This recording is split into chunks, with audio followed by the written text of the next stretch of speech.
ಇವತ್ತಿನ ಹೋರಾಟದ ನೇತೃತ್ವವನ್ನು ವಹಿಸಿ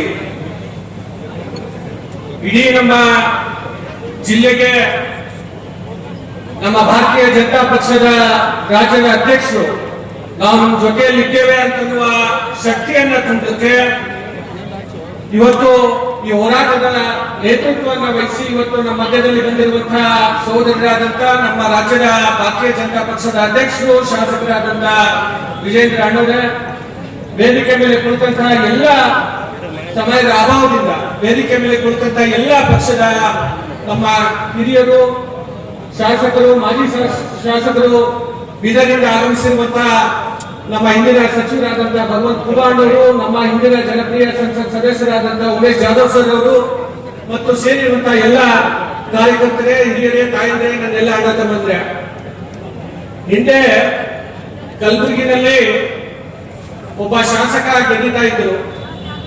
ಅವ್ರು ಏನ್ ಹೇಳ್ತಾ ಇದ್ರು ಅಂತಂದ್ರೆ, ಕಲಬುರಗಿಯನ್ನ ಛೋಟಾ ಪಾಕಿಸ್ತಾನ ಮಾಡ್ತೇವೆ ಅಂತ ಹೇಳಿ ಹೇಳ್ತಿದ್ರು.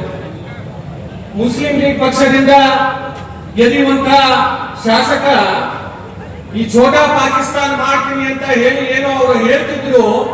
ಕಲಬುರಗಿಯ ಜನ ಈ ಕಲಬುರಗಿ ಇವತ್ತು ಛೋಟಾ ಪಾಕಿಸ್ತಾನ ಅಲ್ಲ, ಇದು ಭಾರತದ ಒಂದು ಅಂಗ ಅಂತ ಹೇಳಿ ಇವತ್ತು ಅವರನ್ನ ಕೀರ್ತಿಸುವಂತ ಕೆಲಸ ಮಾಡಿರುವಂತ ಕೀರ್ತಿ ನಮ್ಮ ಕಲಬುರಗಿ ಜನರಿಗೆ ಸಲ್ಲುತ್ತೆ.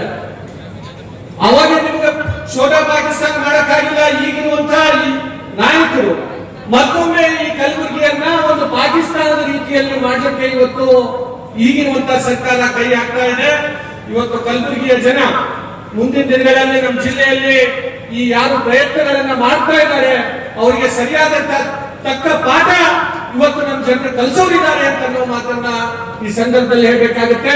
ಇವತ್ತು ವಿಶೇಷವಾಗಿ ಯಡಿಯೂರಪ್ಪ ಸಾಹೇಬರು ಆ ಸಂದರ್ಭದಲ್ಲಿ ನಮ್ಮ ತಂದೆಯವರನ್ನ ಅವ್ರ ಎದುರುಗಡೆ ಕಮರುಲ್ ಇಸ್ಲಾಂ ಎದುರುಗಡೆ ಟಿಕೆಟ್ ಕೊಟ್ಟು ಅವರನ್ನ ಗೆಲ್ಲಿಸಿ, ಯಾಕೆ ಕಮರುಲ್ ಇಸ್ಲಾಂ ಈ ಛೋಟಾ ಪಾಕಿಸ್ತಾನ ಮಾಡ್ತೀನಿ ಅಂತ ಹೇಳಿದ್ರು ಅವನನ್ನ ಸೋಲಿಸಿರುವಂತದ್ದು.